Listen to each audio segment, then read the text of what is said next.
everyone, and welcome to a new episode of Diagnosedan.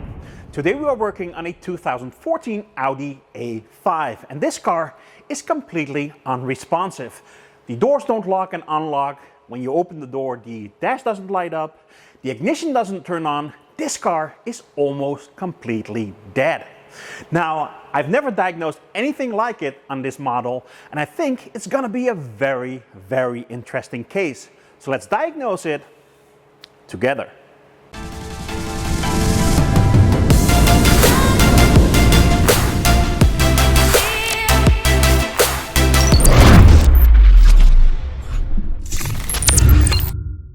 Now, a little bit of history on this car, or at least a little history that I know. This car was sold at an auction as a mystery car. This car is completely dead. Nobody knew exactly what was wrong with it. The story is that this car was stolen, and at one point it was found back in this state, and it was offered by the insurance company at the auction. Now, the guy who bought it took a gamble, and he brought it to my shop to find out what's wrong with the car.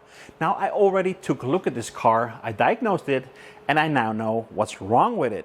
But the whole procedure was so interesting that I decided I had to film it. So in this video, we're gonna take the exact same steps that I took to diagnose this car. Now, all I did so far is take some measurements and remove the glove box. Now, we're gonna start from the beginning, so let's start out by confirming the customer's complaint. The car only came with one key, and as you can see, the car is totally unresponsive to the key fob. Now, I didn't even know if this was the right key for this car because the mechanical key doesn't fit in the door lock.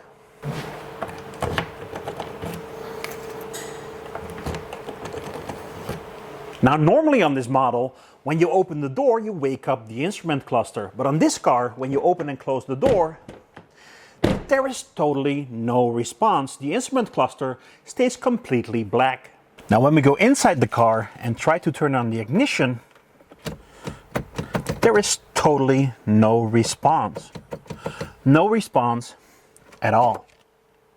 Now, one of the few things that are working in the car is I can turn on the hazard lights, the parking brake, and I can turn on the lights. When I started diagnosing this car, I hadn't even realized that the lights were working. I actually thought that the car was completely dead. So I was thinking it might be something simple as a flat battery. So the first thing I did is test the battery. And just like now, the battery tested okay. It just needs a recharge. Now, since we're going to do a lot of measurements on the car, I'm gonna hook up a battery maintainer to the battery so we don't have to worry about the battery voltage while we are diagnosing this vehicle.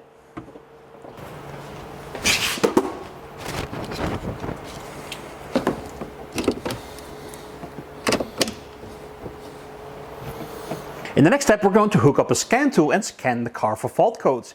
And maybe there's something stored that can give us a clue or lead us into the right direction. Or, worst case scenario, since this car is completely dead, we might not be able to communicate with the car at all.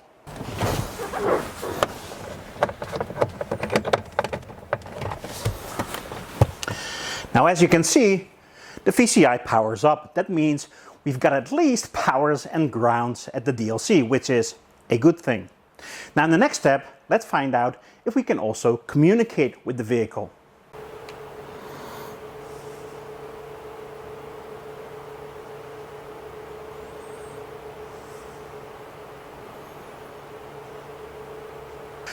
I tried to scan the car for fault codes, and actually, the scan tool is still trying. But unfortunately, I can't communicate to any of the modules on this vehicle. So we can't turn on the ignition, the car is unresponsive, we can't read any fault codes, the battery is okay, so I guess this is where the fun starts. Now, be honest, if you were stuck in this situation, what would you do? I mean, we've got no communication, can't turn on the ignition, car is totally unresponsive. It's unresponsive to the key. I don't even know if it's the right key for the vehicle. Well, I guess there are different ways to approach it, but since we've got no communication, I decided to take a closer look at what's going on at the DLC. And to do that, we're gonna hook up a breakout box. I've got the breakout box hooked up to the DLC, and I've got a scope hooked up to pin 6 and 14 on the breakout box, which are CAN high and low. Right now, we've got 14.2 volts on the DLC, and that's because we've got a battery maintainer hooked up to our battery.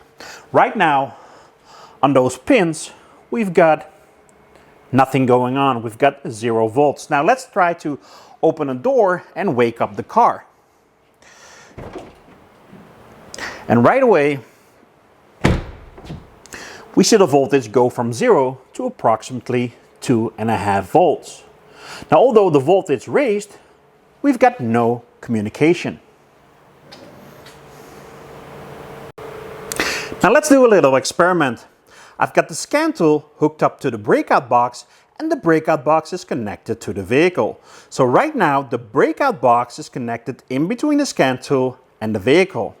I've got the scope hooked up to pins 6 and 14 so we can monitor exactly what's going on those communication wires. And right now, that is nothing at all. We are at a steady 0 volts. Now I already tried to scan the vehicle, but every time I try, the scan tool fails. Now let's see what happens when I try to rescan the vehicle. And right away, we can see there is communication going on pins 6 and 14. But unfortunately, it's the scan tool trying to communicate to the vehicle, but the vehicle is not responding. And that's why the scan tool keeps failing. So the car is completely dead and we can't communicate. So what do you think is the next step we can take? Well, I think we need to come up with a plan, and my plan is to focus on restoring communication with the car. Right now, our problem looks huge, and I can imagine you don't know where to start. Now, every time I've got a big problem, I like to cut it into smaller pieces, and you will find out that each individual smaller piece is a lot easier to solve, and eventually it will help you solve the bigger problem. So in this case, let's focus on one thing. Let's focus on the communication. Now let's think about it. Each time we're trying to communicate with this car, we're doing this on pin 6 and 14. But where do those wires from pin 6 and 14 actually come from? On this model, they come directly from the gateway module. And the gateway module is located behind the glove box, and that's why I previously removed the glove box to get easier access to that module. So let's find out why the gateway module is not talking to our scan tool. Now you might think, what is a gateway? So I will try to explain it to you and keep it very simple. In a car, there are different forms of communication. Some forms of communication need to transfer a lot of data.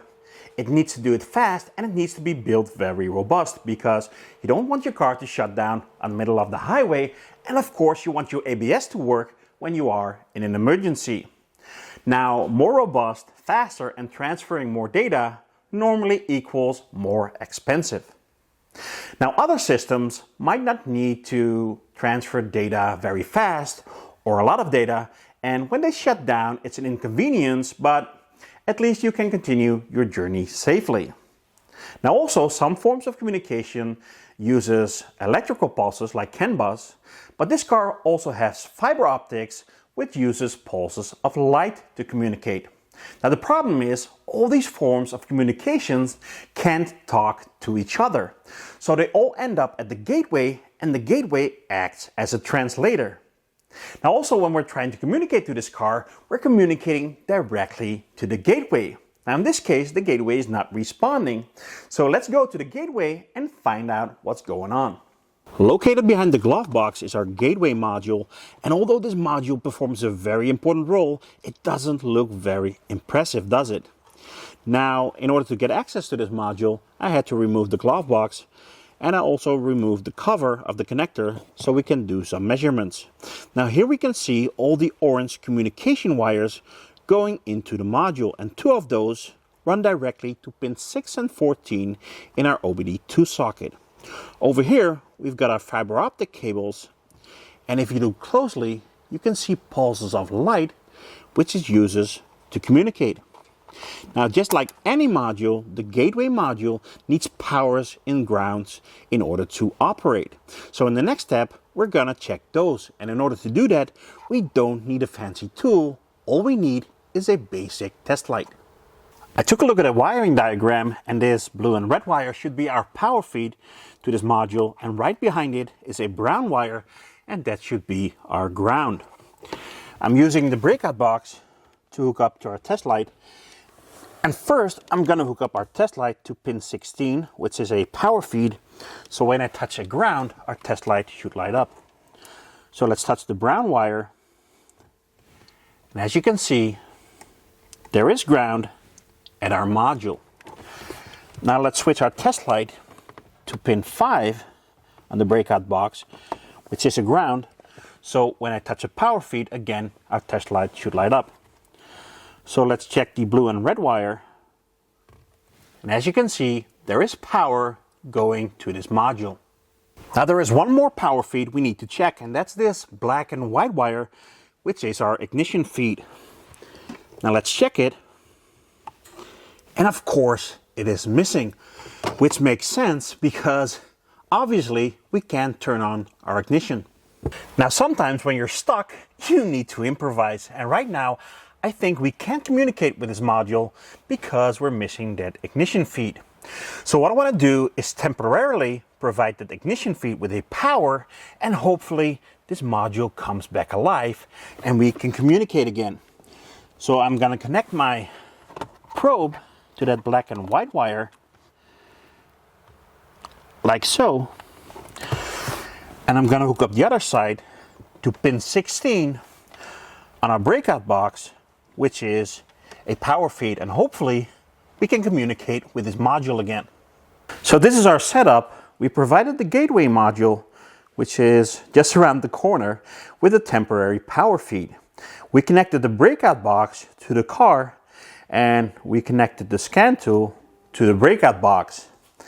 And right now we are scanning the car, and it looks like we have restored communication. Now that we've got communication again, we're one step closer at solving this mystery. Through the now active gateway, I was able to scan most modules in the car again, and although we've got a lot of fault code stored, there's one fault code that most modules have got in common. They're all complaining they've lost communication with the comfort control module. Now on this model, the comfort control module is part of the immobilizer system, and it is in charge of turning on the ignition. Now, even though I tried to communicate directly with the scan tool to the comfort control module, it is not responding. So I guess you know what we need to do next. On this car, the comfort module is placed in the rear right of the trunk. It is part of the immobilizer system, and it is in charge of turning on the ignition. Right now, it's the only module I can't communicate with. Now, in order to find out why we can't communicate, we need to check 3 things: power, ground, and communication. Now let's start out by checking the ground at the module, and to do that we need to hook up our test light to battery positive, and when we touch a good ground, our test light should light up, and it does. And our ground should be this brown wire, and as you can see, our test light lights up. So we've got a good ground at the module. Now let's switch our test light to battery negative, and when we touch a power feed, our test light lights up. Now the power feed to this module should be this red and white wire. As you can see, we've got a good power feed, so good power, good ground. Now I also hooked up the oscilloscope to the communication wires going to this module. So let's see what's going on. And as you can see, we've got good communication at the module. So how do we know it is the module trying to talk to the car or the car trying to talk to the module? Now to prove it's the car talking to the module, let's unplug the connector. And let's see if the communication of the car is making it all the way to the module. And it is, so it's the car trying to talk to the module, but the module is not responding. So we restored communication with the entire car, but we're still not able to communicate with the comfort module. There are fault codes stored in other modules, and they're complaining about not being able to communicate with the comfort module. The comfort module is responsible, or at least partially responsible, for turning on the ignition, and we've checked the powers and grounds. We've also seen we are able to communicate all the way to the module. So I guess it's time to replace the module. Now I ordered a new one from Audi, so let's replace it and see if we can get this Audi back alive.